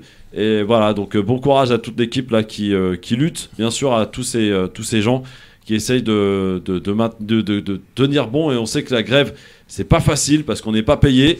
Faut pas croire qu'on est payé quand on fait grève. Bon, il y a des caisses de grève, mais c'est rien du tout, quoi. Et je suis effaré d'ailleurs de voir, Gamal Abina, Ali, qu'à chaque fois, pardon de le dire, mais qu'à chaque fois qu'il y a une grève quelque part, c'est toujours les mêmes qui viennent. Besancenot, Mélenchon, Anas Kazib. C'est logique, c'est l'extrême gauche. Non, mais je veux dire, oui, mais l'extrême gauche, elle est là aussi, elle est présente sur le terrain. Oui, que fait la droite? Valérie Pécresse. Elle vient jamais, Valérie Pécresse. Si vous voulez ça, je peux vous répondre. Oui, vas-y, réponds-moi. Qu'est-ce qu'elle fout, Valérie Pécresse? J'ai eu la malchance d'aller à son meeting de lancement de campagne. Oui. Et Pécresse, qui est de droite, soi-disant, c'est ce qu'on dit, et développe un discours très très radical qui frise avec l'extrême droite, ne parle que de choses parfaitement inintéressantes. On était en pleine crise de Covid quand même, les entreprises souffraient, on se demandait la pérennité de certaines qui allaient certainement fermer leurs portes, et madame nous parle de quoi? Elle nous parle de banlieue, elle nous parle de délinquance, elle nous parle de voile, alors qu'on devait parler, la question qui était posée, on devait parler d'économie. Mais le problème, c'est qu'aujourd'hui en France, le là n'est pas donné sur la question économique, qui est la question la plus grave en France, la plus grave. Majeure ou mineure? Majeur. Non, il est donné par un troublion d'extrême de droite, on dira, pour être gentil, d'un Z qui veut dire Zemmour. C'est tendance en ce moment. Oui, mais le Z qui veut dire Zemmour, tout est dit. C'est-à-dire qu'on part sur la dernière lettre de l'alphabet pour parler de la politique. Ah, mais 15%. Il est crédité 15%. Oui, ça, c'est du blabla. Il monte sans être candidat, le mec. C'est du blabla, c'est une belle stratégie politique, il monte. Parfaitement comprise. On sait pourquoi il est là, Zemmour. Il n'est pas là. Il est là pour garantir l'élection de M. Macron. Je vous explique très rapidement. Quoi? Il garantit l'élection de Macron. C'est pas ce que souhaite Bolloré. Tu sais que Bolloré, il souhaite le faire monter pour faire dégager Macron. C'est du flanc, c'est pas vrai. Monsieur Bolloré n'est pas un ennemi de Macron, ça se saurait. Les hommes d'affaires ne sont pas... Il lui en veut un peu par rapport à ses affaires africaines, quand même. Oui, c'est pas Macron qui... Macron n'est pas derrière les juges. Sarkozy est poursuivi par les juges. Macron te commande, Sarkozy est condamné. Non, ça, c'est pas vrai. Ça, c'est ce qu'on met en façade des gens. Je vous explique la stratégie en 20 secondes. Monsieur Bolloré, qui est donc le patron de Zemmour, qui l'a boosté, qui est un très bon candidat pour la télévision Zemmour. C'est un bon candidat, il fait de l'audience. C'est en cela qu'on dit que c'est un bon candidat. C'est un bon client, comme on les appelle en télévision. Monsieur Zemmour est là pour être lancé comme un ballon d'essai, pour voir comment réagiront les autres états-majors politiques qui sont en difficulté. Et il se trouve aujourd'hui que les 2 états-majors les plus en difficulté, c'est stratégie mitterrandienne classique. Rappelons quand même que Macron est conseillé par un ancien conseiller de François Mitterrand. Je ne vais pas donner le nom, vous le connaissez tous. Eh bien, ils ont dit quoi? Ils ont dit pour flinguer la droite et pour flinguer l'extrême droite, le seul moyen, c'est d'atomiser ces 2 partis avec un candidat qui semble être de droite et d'extrême droite, Zemmour. Et donc, là, aujourd'hui, il grignote des voix à qui? Pas à Macron, au Front National. Il grignote des voix à qui? À droite. La droite commence à lui faire les yeux doux. C'est-à-dire que la panique, elle est généralisée à droite et à l'extrême droite. Donc, la stratégie est très bien pensée de la part de M. Macron. Affaiblir l'extrême droite pour se retrouver au second tour avec Marine Le Pen. Et une fois qu'il est au second tour, vote républicain habituel, il passe. Ouais, je sais pas, Ali, tu partages l'analyse de Gamal? Je suis pas tout à fait sur la ligne de Gamal, mais bon. On a parlé effectivement de plein de sujets simultanément. Effectivement, je pense que si Zemmour monte, ça c'est très simple. C'est ce qu'on appelle le phénomène de l'autopéripétie. Quelqu'un qui a la chance de parler tous les jours à la télévision et de vous dire de mettre des baskets rouges, au bout d'un moment, vous allez mettre des baskets rouges et la publicité. Donc à force, c'est quand même assez stupide de nous faire croire que quelqu'un monte. Il passe tous les jours à la télévision, il vous parle. C'est sûr qu'il a une audience impressionnante. Voilà, mais donc la question, c'est pas lui, c'est les gens qui lui donnent l'auditoire. C'est le phénomène de la pub, le phénomène répétitif. C'est comme ça, il y a des gens qui tous là. L'émission se l'arrache. Alors ils se l'arrachent. Maintenant, là où c'est, voilà. Mais là, par contre, où c'est peut-être décevant par rapport à ce que disait Gamel, c'est vrai effectivement, et c'est là-dessus où nous, au niveau de la radio, on a peut-être un rôle important. C'est que nous, tout ça, ça nous intéresse pas. Moi, l'islam, tout ça, ça m'intéresse pas. Moi, ce qui m'intéresse, c'est l'économie. Ce qui m'intéresse, c'est l'éducation. Ce qui m'intéresse, c'est la scolarité. Donc, ce qui m'intéresse, c'est que toutes les sociétés qui ont des problèmes, qui n'hésitent pas à nous appeler, de façon à ce qu'on la mette en avant, qu'on envoie un tableau Excel à l'ensemble des candidats en disant, voilà, nous, à la radio, on a reçu à peu près 150 sociétés qui nous sollicitent. Donc ça serait plutôt bien. Et là, à mon avis, on est dans la vraie France et pas dans les mosquées radicales ou je ne sais pas quoi, mosquées, ou je ne sais quoi. Donc ça, c'est important. Le marketing politique, le marketing de la peur, parce que là, on est véritablement dans le marketing de la peur. Et puis c'est très simple, vous savez, il y a un problème, je pense, en France, c'est le problème de compétence. Si on avait des candidats compétents en économie, si on avait des candidats visionnaires, moi, si demain je suis compétent en économie et visionnaire, je vais parler d'économie et de vision de la France, parce que j'ai des idées, ce qui est logique. Mais comme visiblement, on a l'air d'être un peu sec de part et d'autre, parce qu'on sait que dans une économie mondialisée, qu'est-ce qu'on fait? On va parler des sujets que moi j'appelle faits divers, un peu le magazine détective. Vous imaginez, moi ce matin, je me suis réveillé, j'ai entendu sur CNews, type, il dit, il y a un mec, un garçon s'est fait arrêter parce qu'il a volé des effets dans une voiture de pompiers, et il aurait dit Allahu Akbar, et il s'est... Mais vous imaginez, à 7h30, on se lève avec ça. C'est complètement hallucinant. Moi, je ne veux pas me lever avec ce genre d'informations. Sinon, je vais acheter le magazine faits divers. Et puis je vais dire tous les faits divers. Donc j'ai l'impression que la France, pendant 7 mois, ça va ni plus ni moins. Ça va être crasseux. On aura droit à tous les faits divers tous les jours. Voilà, tous les jours. Et on va pas nous parler d'économie, d'éducation, d'emploi, comme le monsieur vient de le faire, Atos, quand même, qui est un groupe qui, entre parenthèses, gagne pas mal d'argent, qui avait même décidé d'investir en Algérie. Absolument. Et je relance encore mon appel, toutes les sociétés au niveau national qui rencontrent des problèmes, qu'elles nous appellent. Ça serait bien qu'elles puissent nous appeler. Exactement. Ensuite, nous, on fera le relais au niveau des candidats, et je pense que là, on sera dans le vrai. Il est bon, moi, il est bon. Non, bonne idée. C'est un vrai cahier de doléances qui peut être proposé. Moi, je suis d'accord avec ça, parce que là, on se ferait relais non pas des problèmes de quartier, parce qu'ils nous enferment, on se ferait relais des réalités économiques. Aujourd'hui, le Français qui est sorti dans la rue avec un gilet jaune sur le dos. On parlait d'économie, ça tombe bien, c'est la pub. Dommage. Dans un instant, Alger se fâche. C'est pas rien. Quand la France s'éternue, Algérie s'enrhume, disait-on à l'époque. Je suis pas sûr qu'on l'ait dit ça, mais tout de suite sur France Maghreb 2. La tension monte en tout cas entre les deux. Je t'aime moi non plus. On écoutera Gilles Manceron, l'historien, pour nous donner un peu sa vision et sa lecture dans un instant.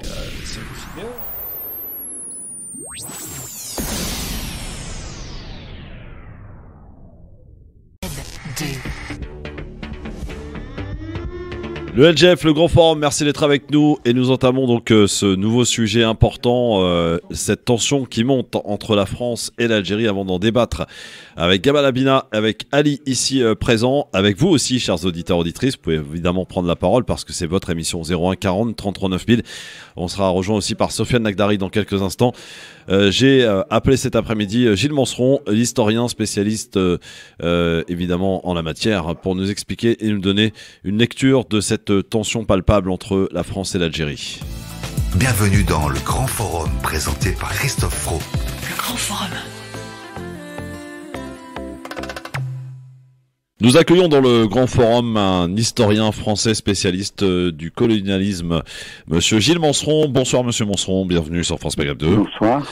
Alors évidemment, pour parler de ces relations tumultueuses, et c'est pas la première fois d'ailleurs qu'elles sont un petit peu abîmées, ces relations entre Alger et Paris. Est-ce que finalement, pour résumer cette relation algéro-française, c'est un peu je t'aime moi non plus? On peut le dire comme ça. Moi, je dirais que entre les deux pays, il y a d'une part des liens nombreux et d'autre part un contentieux colonial. Voilà. Et c'est ce contentieux colonial qu'il s'agirait d'épurer, si je puis dire, en mettant fin au déni côté français en ce qui concerne le caractère de la colonisation et ses conséquences. Est-ce que c'est une première où les choses vont quand même assez loin? On rappelle que l'Algérie a rappelé son ambassadeur pour consultation et surtout a interdit le survol de son territoire aux avions militaires français. Est-ce qu'on a connu dans l'histoire, depuis l'indépendance algérienne, de telles relations si froides? Oui, il y a eu des périodes de tension qui étaient liées à telle ou telle question sur les hydrocarbures, sur d'autres sujets. Bon, il y a les relations entre les États, mais fondamentalement, il y a, à mon avis, la nécessité de faire en sorte que la vision qu'ont les deux opinions publiques de cette période de l'histoire, la période coloniale, eh bien, se rapproche. C'est ce qui avait été fait entre la France et l'Allemagne, dans un contexte différent, celui de la Seconde Guerre mondiale et du nazisme. Donc, il n'y a pas d'écart fondamental entre ce que les enfants allemands et les enfants français apprennent dans les écoles sur cette période. Et sur la colonisation, il y a des différences assez profondes. Mais le président français Emmanuel Macron, qui pourtant, durant la campagne présidentielle de 2017, était parti en Algérie reconnaître finalement le crime contre l'humanité, avait un peu fait marche arrière à son retour. Aujourd'hui, est-ce qu'il fait pas preuve finalement d'une certaine maladresse, à propos de cette déclaration qu'il aurait prononcée sur l'histoire de l'Algérie, affirmant donc que l'Algérie s'est construite sur finalement la rente mémorielle, en accusant et en pointant du doigt entretenu par ce pouvoir politico-militaire, et c'est ça qui a déplu à Alger. Oui, à mon avis, le président de la République Emmanuel Macron a eu tort de se risquer sur le terrain de l'histoire et de la géopolitique. Si un universitaire le faisait dans tel ou tel pays, de porter des jugements sur le pouvoir algérien ou sur l'histoire, la nation algérienne, eh bien, c'est non seulement libre à lui de le faire, mais c'est ce qu'on leur demande aux universitaires, aux chercheurs. Tandis qu'un président de la République, on lui demande pas ça. Et il s'est risqué sur le terrain de l'histoire et de la géopolitique. Donc, à mon avis, il a eu tort. Est-ce que, avec Emmanuel Macron, on a un peu l'habitude du « en même temps », est-ce qu'on peut s'attendre peut-être à une déclaration, c'est ce qu'on a laissé entendre, à quelques jours du 17 octobre, où Emmanuel Macron pourrait se prononcer, peut-être reconnaître cette part sombre de l'histoire de France?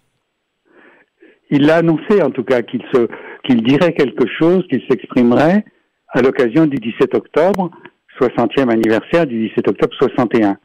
Donc, il va le faire. On verra le contenu de sa déclaration ou de son geste. Peut-être reconnaîtra-t-il le massacre qui s'est produit et les responsabilités dans ce massacre. Donc, on verra. On verra dans une quinzaine de jours. Dernière question, monsieur Gilles Manceron, historien, spécialiste du colonialisme. Jusqu'où ça peut aller finalement cette relation algéro-française? Est-ce que ça peut encore monter d'un cran ou alors on va tenter d'apaiser un petit peu les choses des deux côtés? Je me garderai de tout pronostic sur l'évolution des relations entre les deux États. mais en tout cas, il y a suffisamment de raisons de travailler ensemble pour ne pas renoncer à tout ce qui est dialogue. Mais je suis un peu inquiet et je pense que c'est dû au positionnement du président de la République dans la perspective des élections présidentielles de 2022. Oui, et pourtant, Monsieur Manson, vous n'allez pas me contredire, il y avait eu quand même de grandes avancées, notamment entre le président Macron et le président Tebboune, notamment sur la restitution des crânes, sur beaucoup d'autres affaires, une coopération aussi au Sahel, et on a l'impression que tout est parti d'un coup. Je ne sais pas si on peut conclure de cette façon. En tout cas, il y a eu des gestes et il y a eu une volonté affirmée du président Macron de mettre fin au déni en ce qui concerne les crimes coloniaux. Oui. Il a fait quelques petites mises en œuvre de cette promesse autour de l'assassinat de Maurice Audin ou d'Ali Boumengel, mais ça s'est un peu arrêté là. Donc, pour le moment, c'est plutôt des gestes contradictoires, peut-être dictés par ces présentes alliances électorales. Parmi vos nombreux livres, Monsieur Manson, vous avez consacré un livre au harkis. Quelle a été votre réaction sur le geste d'Emmanuel Macron et ce pardon de la France? Alors, je pense que la France a été odieuse vis-à-vis de ces paysans algériens qu'elle a enrôlés et qu'elle a utilisés dans sa guerre coloniale. Et il est normal qu'elle présente des excuses, qu'elle reconnaisse ce qu'elle a fait. Et elle a été odieuse aussi pour leur traitement en France même, pour ceux qui ont pu regagner la France en 62. Donc, ça me semble normal, mais il faut creuser l'affaire parce que tout n'est pas écrit sur cette affaire, qui est une affaire franco-française qui met notamment en cause les responsables de l'armée là-bas, qui ont poussé au recrutement, à l'enrôlement de paysans dont c'était la seule issue économique, lorsqu'ils étaient dans les villages de regroupement notamment. Et c'est une affaire aussi algéro-algérienne, me semble-t-il, mais aux Algériens, aux historiens algériens, aux Algériens de réfléchir à cet épisode de l'histoire de la guerre d'indépendance nationale.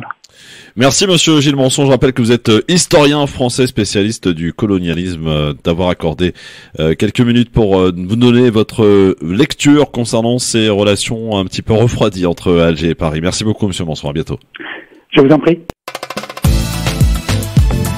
Voilà, Gilles Manson, que l'on a enregistré tout à l'heure évidemment en début d'après-midi pour avoir sa lecture. C'était intéressant d'avoir la lecture, et ce qui m'intéressait c'était d'avoir la lecture d'un historien. Et non pas d'un universitaire ou que sais-je encore, vraiment d'un historien pur et dur. C'est le cas un peu de Gilles Manson, c'est le cas aussi de Olivier Lecourt-Grandmaison, qu'on aura dans quelques jours aussi pour d'autres événements, notamment le 17 octobre qui approche à grands pas, dont c'est le 60e anniversaire. Le président de la République d'ailleurs qui devrait prendre la parole là-dessus. Alors Ali, ça a monté d'un cran. On se souvient d'abord de l'affaire des visas où la France a annoncé la restriction des visas de près de 50% pour l'Algérie et le Maroc, 30% pour la Tunisie. Et puis il y a eu donc ce dialogue d'Emmanuel Macron, cette phrase qui a été rapportée par le journal Le Monde où Emmanuel Macron donc a mis en doute l'histoire de l'Algérie et affirmant qu'elle s'est construite, cette histoire, sur la rente mémorielle entretenu, dit-il, par le système politico-militaire, ce qui a évidemment fortement déplu du côté de l'Algérie, qui a répliqué tout de suite en rappelant notamment son ambassadeur pour consultation. Et hier, on a appris que l'Algérie a interdit le survol de son territoire aux avions militaires français. Est-ce que cela tente à peut-être une certaine inquiétude justement? On sait que voilà, Alger-Paris ça a toujours été un peu je t'aime moi non plus, mais là pour le coup c'est quand même monté d'un cran. Ali, est-ce qu'il faut s'en inquiéter? Quelle est ta lecture? Je pense qu'on est un petit peu coutumier du fait avec ce genre de relation. Donc c'est chaud, froid, chaud, froid. Caractéristique, on rentre dans une période d'élection. En général, dès qu'on est dans le cadre d'une élection, on nous parle des harkis, on nous parle des visas, et ensuite, chacun va un petit peu à la chasse, je pense, aux voix. Donc au bout d'un moment, ça commence à être un petit peu, je pense, fatigant et sincèrement pénible. Maintenant, sur les propos de Macron, il est président de la France, il engage, il est responsable de ce qu'il dit. Que l'Algérie, derrière, effectivement, prenne des mesures de rétention, je ne sais pas si, effectivement, en termes de diplomatie, ça va être efficace. Moi, je pense que dans 2-3 mois, on n'en reparlera plus. J'en suis intimement convaincu. Voilà. Moi, pour l'Algérie, je dis simplement qu'on est quand même un pays où on est condamné à vivre un peu ensemble. On a quasiment 10 à 15 millions de personnes en France qui ont un rapport avec l'Algérie. Moi, ce qui m'intéresse, c'est qu'on arrête tout le temps systématiquement de parler toujours que du passé. Du passé. On a une diaspora algérienne qui est très présente en France. Pourquoi est-ce qu'on ne parle pas un petit peu du futur? Pourquoi est-ce qu'on ne parle pas des éventuelles coopérations entre la France et l'Algérie? Depuis que Macron est arrivé, il n'y a jamais eu aucun projet, que ce soit culturel, économique, où on a parlé d'associations pour mettre en place des choses avec la diaspora algérienne présente ici en France. Absolument rien du tout. Il y a eu personne d'ailleurs en visite officielle. Castex a été reporté à plusieurs reprises. Tout à fait. Donc au bout d'un moment, moi je pense qu'il faut aller un petit peu de l'avant. C'est bien l'histoire, moi je suis effectivement pour qu'on ouvre les carnets d'histoire, que c'est le travail d'historien, des Benjamin Stora, il n'y a pas de débat. Mais si vous voulez, si on fait un peu un comparatif, c'est comme si en permanence vous preniez un Français et un Allemand qui, au lieu de parler du couple franco-allemand qui s'est construit après Mitterrand avec Helmut Kohl, on parlait toujours de la Seconde Guerre mondiale et de la main nazie. On n'aurait jamais eu de rapport franco-allemand dans ces cas-là. Donc l'Algérie. Je suis pas trop d'accord, mais on va discuter. Ouais. Donc je pense qu'au bout d'un moment, la France et l'Algérie, on doit aller ensemble de l'avant. On a sincèrement tous les outils. On a à peu près une population de 150 millions d'habitants si on rajoute le Maroc et la Tunisie. Ces 4 pays réunis en termes de poids économique, en termes de puissance, à tous les niveaux, je dis bien écologique, les ports, la mer, l'agriculture, on pourrait véritablement créer une zone économique. Oui, mais ça, c'est un peu utopique d'y parler aussi, parce qu'on sait la géopolitique et l'instabilité qui règne. Et les rapports exécrables, par exemple, entre le Maroc et l'Algérie, par exemple. Alors, je prends le Maroc et l'Algérie. Alors, sur ces deux pays-là, sur leurs relations, ce sont 2 pays faibles. Donc, quand 2 pays faibles se disputent, sincèrement, quel va être l'impact? L'Algérie est un pays où aujourd'hui l'économie, elle va malheureusement avec effectivement la baisse de la rente pétrolière, les budgets qui commencent un peu à s'amenuiser, et puis peut-être une crise sociale qui risque d'arriver, à moins qu'on ait un baril du pétrole qui remonte à $100, et là on va encore repartir qui va remonter dans une forme d'embellie. $80 là, je crois. Voilà. Donc au bout d'un moment, sincèrement, parlons un peu de ce qui peut nous unir. Parlons un peu de l'avant. Moi, je suis plutôt partisan de l'avant. Je n'oublie pas le passé. Je pense qu'effectivement, le 17 octobre, la guerre d'indépendance, c'est des choses qu'il faut ouvrir. Il faut arrêter de gérer ça en secret. Mais sincèrement, moi, j'en ai un petit peu marre. À chaque élection, on nous ressort tous ans. Et puis le baromètre, on a l'impression, c'est le nombre de visas qu'on va donner. Alors, si la France donne beaucoup de visas aux Algériens, c'est que la France aime bien l'Algérie. Dès qu'on diminue nos visas, ça veut dire que les rapports sont mauvais. Moi, je préfère plutôt qu'on parle de croissance économique, d'éducation, d'échange. Alors, le problème, c'est pas franchement au niveau du visa. C'est par rapport aux propos que Macron oui, a tout à fait. Et la présidence algérienne s'est fondue d'un communiqué et a dénoncé une atteinte intolérable à la mémoire des martyrs, jugeant donc les propos ainsi du président français Emmanuel Macron insultants pour nos martyrs algériens. C'est ce qu'a rappelé donc la présidence algérienne, Gamal. Alors moi, je travaille avec Gilles Manceron avec le collectif 17 octobre.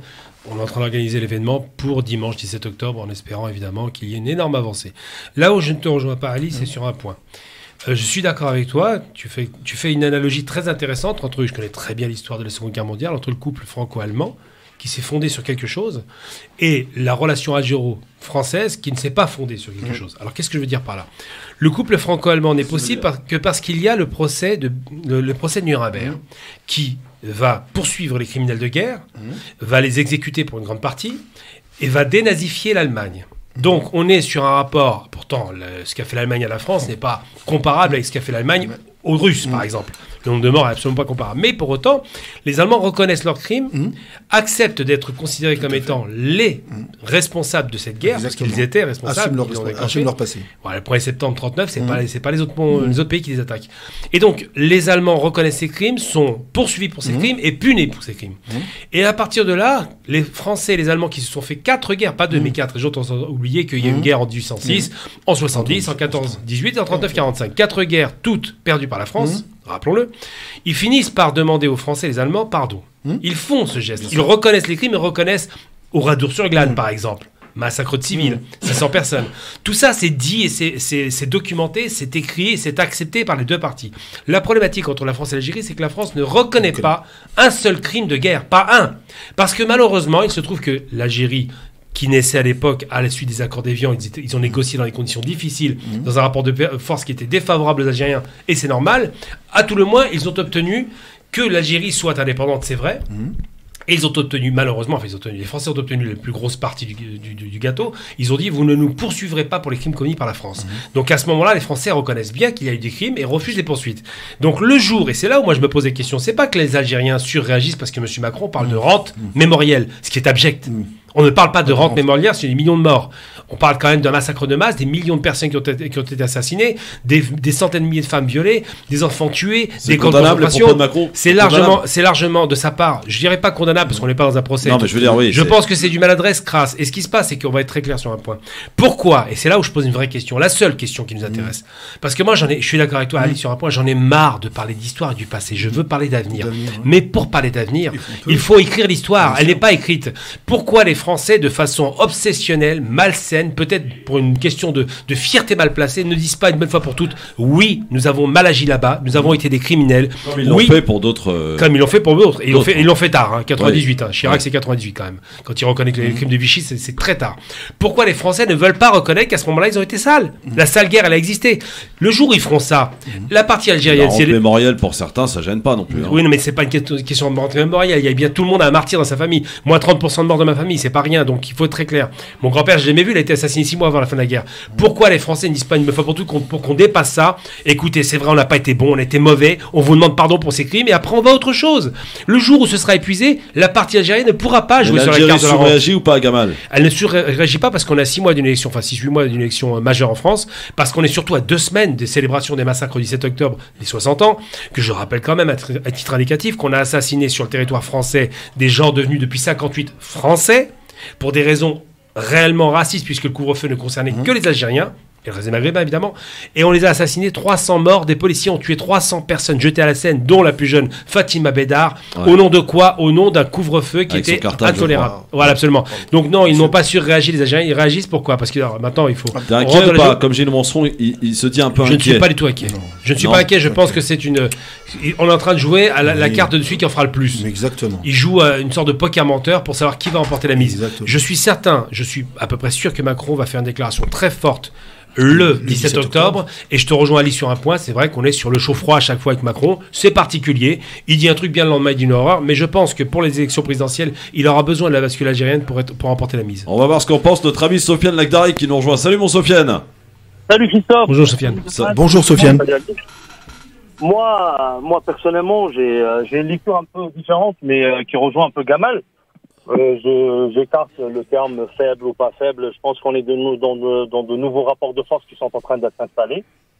L'Algérie il y a 2 ans, qui revient d'une révolution ou vient d'une révolte populaire avec un régime plus ou moins critiqué à l'intérieur, mais pas beaucoup moins maintenant avec la disparition presque totale du Hirak et surtout la mise en lumière de 2 organisations terroristes qui étaient alimentées et financées par le Makhzen en grande partie.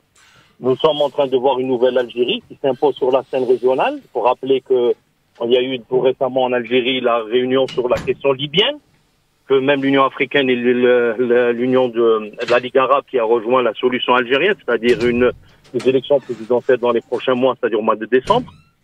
Vous avez la Tunisie où l'Algérie soutient Kais Saïed qui est en train de faire des manœuvres afin de sortir de ce piège qui a été tendu à la Tunisie, à la neutraliser avec cette constitution qui a neutralisé la Tunisie, qui est restée immobile et qui commençait à s'effriter de l'intérieur.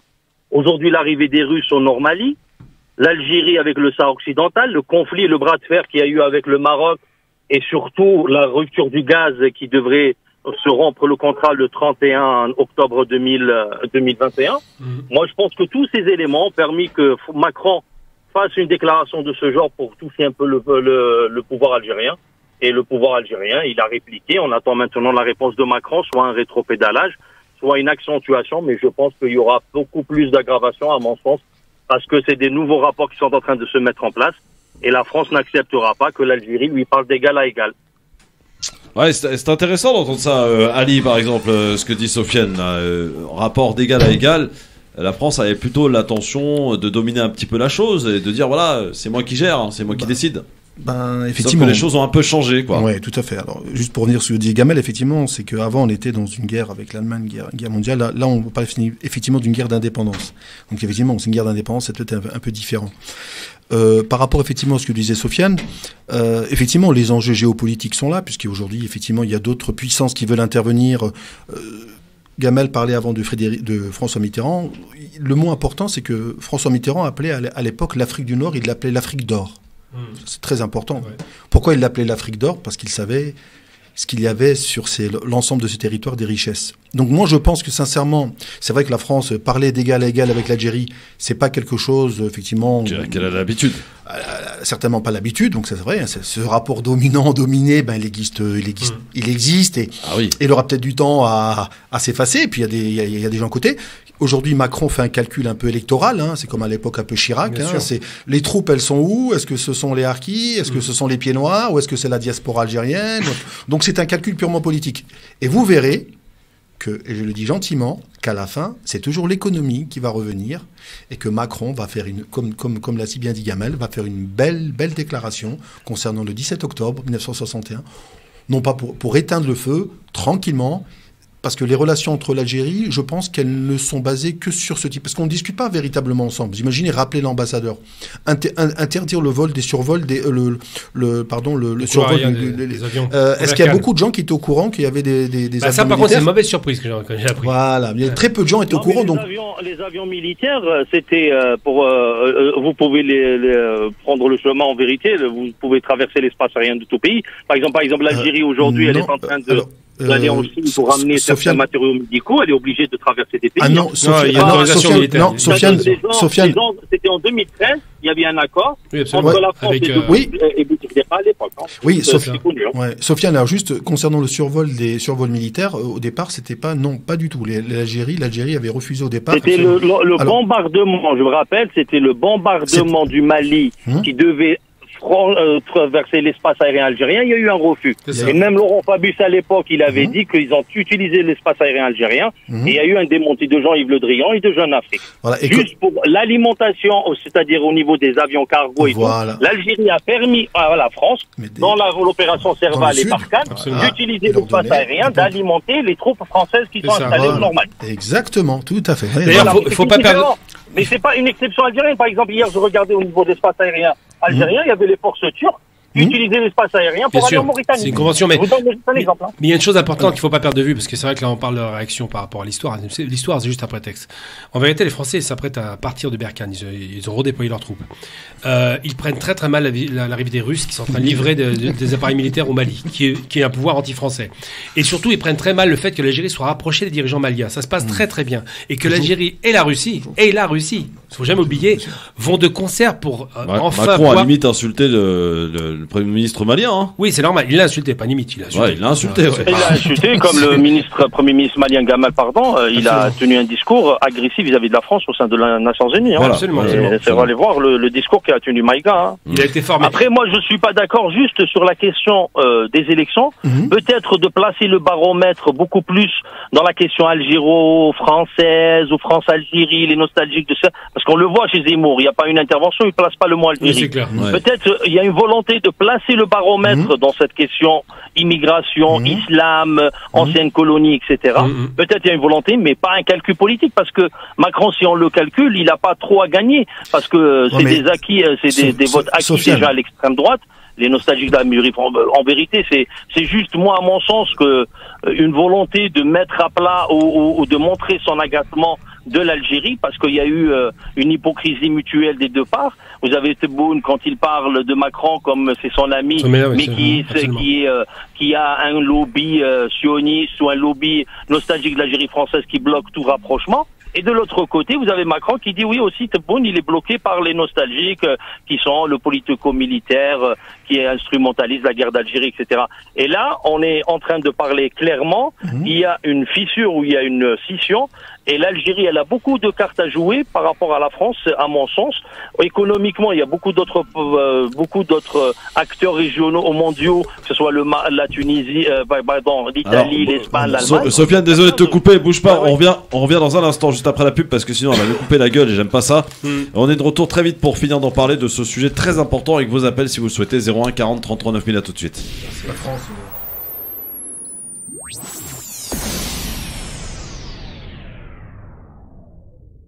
Le Grand Forum, merci d'être avec nous pour les quelques 5 dernières minutes sur ce sujet évidemment des relations franco-algériennes qui sont montées d'un cran. Alger s'est fâché pour le coup en réplique des déclarations de Macron concernant donc la rente mémorielle, puisque Macron accuse en fait le pouvoir algérien de profiter justement de cette rente mémorielle et de faire que cela en fait et d'appuyer que là-dessus. Nous sommes avec Sofiane Akhtari, avec Gamal Abina, avec Ali et avec Karim aussi qui nous a rejoint au 01 40 33 9000. Bonsoir Karim.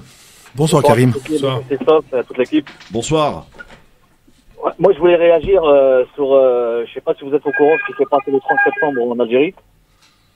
30 septembre. Qu'est-ce qui s'est passé le 30 septembre Karim? Au niveau de, il y a eu un sous-marin israélien qui a été repéré oui, absolument. Ouais. À 6 km des côtes algériennes. L'information des... Oui, alors c'est un sous-marin, ça s'est passé dans les eaux internationales où effectivement un sous-marin israélien a tenté d'espionner un petit peu un exercice militaire. C'est ça, Karim? Exactement. Maintenant, ce qui se passe entre l'Algérie et la France, pour moi, c'est comment dirais-je, vu que l'Algérie est en conflit avec le Maroc, la France a trouvé le prétexte pour déstabiliser encore plus. Parce qu'actuellement, au jour d'aujourd'hui, franchement, nous, la France, grosso modo, on n'a pas besoin d'elle. Elle a plus de besoin de l'Algérie que l'Algérie a besoin de la France. Sur plusieurs trucs. Alors, c'est vrai que... Merci Karim, en tout cas, pour ton appel. C'est vrai que l'Algérie d'aujourd'hui, on va dire l'Algérie que certains appellent l'Algérie nouvelle, les relations ont un peu changé. Et c'est vrai que l'Algérie en tant que telle aujourd'hui a des alliés différents. Et c'est vrai que la France a perdu énormément de marché en Algérie. Mais pas que d'ailleurs. C'est pas d'aujourd'hui, ça fait longtemps que la France mais elle en perd de plus en plus. Non, le problème de l'Algérie nouvelle, comme on l'appelle, c'est une Algérie qui veut montrer une bonne image à sa population. Et ce que j'ai envie de dire, c'est que là, je suis pas tout à fait d'accord avec Karim. La France a besoin de l'Algérie comme l'Algérie a besoin de la France. Exactement. Parce que malheureusement, l'Algérie, on a un déficit en matière de développement industriel qui est à faire. Parce que les expertises françaises et binationales, je parle des Algériens d'ici, qui mériteraient d'être valorisées là-bas. Et que de toute façon, on peut pas tourner deux grands pays comme ça, ne peuvent pas se tourner le dos éternellement. Ça n'a aucun sens. L'Algérie est le pilier de l'Afrique du Nord. C'est le pays le plus riche, indiscutablement, en PIB, je veux dire, pas en production industrielle. Et la France, évidemment, un des principaux, sinon le principal pays européen avec l'Allemagne. Donc on ne peut pas tourner le dos à deux pays qui sont antagonistes au départ, mais qui peuvent devenir complémentaires en termes économiques. Je crois que Sofiane nous a quitté, Sofiane Akhtari. T'es là, d'accord, très bien. Très bien. Non, moi, c'est pas que l'Algérie a besoin ou pas besoin. L'Algérie, elle demande des rapports égaux à égaux. Absolument. Et les accords ou bien les rapports privilégiés qu'avait la France avec l'Algérie, ou l'Algérie avec la France, doivent cesser de manière claire, a été dit par Tebboune lors de son arrivée, et c'est la politique qui est menée, qu'on soit pour, qu'on soit contre, c'est la réalité. Aujourd'hui, l'Algérie pense avoir des alliés forts qui ont remporté cette guerre qui est menée depuis 10 ans pour l'effritement et l'émiettement du monde arabe. Ils n'ont pas réussi. L'Algérie se considère comme sortant gagnant de cette guerre, et avec des alliés russes et chinois et iraniens et autres dans la région, et les Turcs en même temps. Il y a une collaboration étroite avec l'Allemagne. Aujourd'hui, vous avez le gouvernement SPD qui vient d'arriver au pouvoir. Le SPD, en termes historiques, c'est l'allié de l'Algérie. C'est la gauche allemande qui a même des lois en faveur de certains Algériens pour leur intégration en Allemagne, etc. Voilà. C'est juste pour dire qu'aujourd'hui, avec l'Italie, l'Espagne qui n'attendent que l'affaiblissement de la France en Afrique pour pouvoir conquérir certains marchés, on parle de 7 000 milliards. On parle de l'arrivée de la Chine, on parle des États-Unis. Il faut rappeler que tout récemment, il y a eu la visite du chef de l'Africom qui a rencontré le président Tebboune et Chengriha. Et cette photo était très symbolique avec le général Chengriha pour dire qu'il y a des accords et la déclaration. Allez voir la déclaration du chef de l'Africom. comme quoi qu'il y avait des accords qui ont été signés ou bien des tractations secrètes qui ont été signées. On ne sait pas, hein, c'est juste quand on voit la traîtrise des Américains envers la France avec les sous-marins, et la France, je pense pas qu'elle écarte le fait qu'elle soit écartée au niveau de la France-Afrique, et surtout que l'allié de la France dans la région, c'est le Maroc. Et aujourd'hui, le Maroc, il est clairement en guerre face à l'Algérie. Et l'Algérie l'a bien montré. Elle a énormément de cartes entre ses mains encore pour affaiblir encore plus le Maroc. Alors, Abdelrahman est avec nous. Salut Abdelrahman. Salut. On t'écoute Abdelrahman, vas-y. Moi, je veux juste te dire un truc. À chaque fois, c'est vrai que vous ressortez toujours les mêmes histoires. C'est toujours les 1,5 million de Chouhada. Les Chouhada sont morts. Ils sont morts, ces gens-là. Ils ont combattu pour l'Algérie. Mais là, il faut tourner la page. Les Algériens, à chaque fois, ils nous ressortent les 1,5 million de Moujahidés qui sont morts. Il faut tourner la page, c'est fini, ça. Il y a des pays, ils sont avancés, et nous, toujours, on reste sur l'histoire d'avant. Maintenant, la France, qu'est-ce qu'il a dit Macron? C'est juste un buzz par rapport à Zemmour, c'est pas que d'Algérie, c'est un buzz qu'il fait, et les Algériens, tout de suite, ils font un truc, Vous êtes Algérien, Abdelrahman? De quoi? Vous êtes Algérien? Ouais, je suis Algérien, bien sûr. Non, je vous pose juste la question par simple curiosité. Si vous considérez que la mort de en vérité, là, c'est pas l'Algérie qui a parlé, hein. C'est Macron qui a parlé d'une loi mémorielle ou de... C'est lui qui a parlé, c'est pas la France, c'est pas l'Algérie, hein. Écoute, je te coupe, juste sur un truc, après, c'est toi qui prends. Tu sais, il y a des grands hommes qui sont morts, notre prophète est mort, les Sahaba sont morts, nos parents sont morts. Les Chouhada, ils sont morts, ils ont combattu pour ce pays, t'es d'accord ou pas? Ils ont réussi à sortir les Français. Mais maintenant, il faut avancer en 2021. On peut pas. Imagine, il y a des gens, ils ont pas encore d'eau et des trucs. On peut pas. Écoute, réponse de Gabal là-dessus. Gabal, vas-y. On ne peut pas dire. On doit tourner une page qui n'a pas été écrite. Il faut arrêter de délirer une bonne fois pour toutes. Le problème, c'est pas l'Algérien. Le problème, c'est le Français qui veut pas écrire son histoire. Qu'ils écrivent l'histoire et qu'on tourne la page. On ne tourne pas une page blanche. Non. Mais bien sûr. Alors tu vas rester sur ça. Je veux pas rester, je veux que ce soit réglé. Les Allemands l'ont fait. Les Allemands l'ont fait, les Français doivent le faire, c'est tout. Voilà. Merci Abdelrahman, en tout cas. Merci aussi à Sofiane Lakhdari. Merci Monsieur Ali, directeur commercial. Pas chef d'entreprise, c'est vrai que je te mets chef d'entreprise à chaque fois. Ça irait bien d'ailleurs. Ça tirait bien d'ailleurs, hein, mon Ali. Merci mon Gamal. Donc, merci. Voilà, merci, on suivra ça de près évidemment les amis. Et merci à toi Christophe. Bah, avec grand plaisir mon Ali. 17 octobre, dimanche, ne pas oublier, mobilisation générale. Oui, le 17 octobre. On aura l'occasion d'en reparler. Non, il faut faire comme Zemmour, il faudra le répéter tous les jours, tous les jours. Voilà. Ça rentre. Voilà. On va zémourifier. Voilà. Merci de rester avec nous dans un instant. Medjed, autre ambiance avec Chehneri jusqu'à 20h. Et voilà, à Marseille, apparemment, la situation se corse. Le Vieux-Port a débordé, la pluie tombe fortement. Prudence évidemment à tous les Marseillaises et Marseillais, à tous ceux qui habitent dans la région.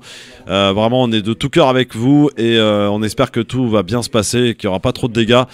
Soyez prudents et surtout respectez les consignes, c'est important, qui vous sont données. Donc, l'occasion d'écouter France Maghreb 2 à la maison, bien sûr, et de vous détendre un petit peu avec Medjed dans un instant, juste après les infos de 18h. Merci d'écouter France Maghreb 2 et d'y rester d'ailleurs fidèlement à l'écoute et à demain 16h. Bonne soirée.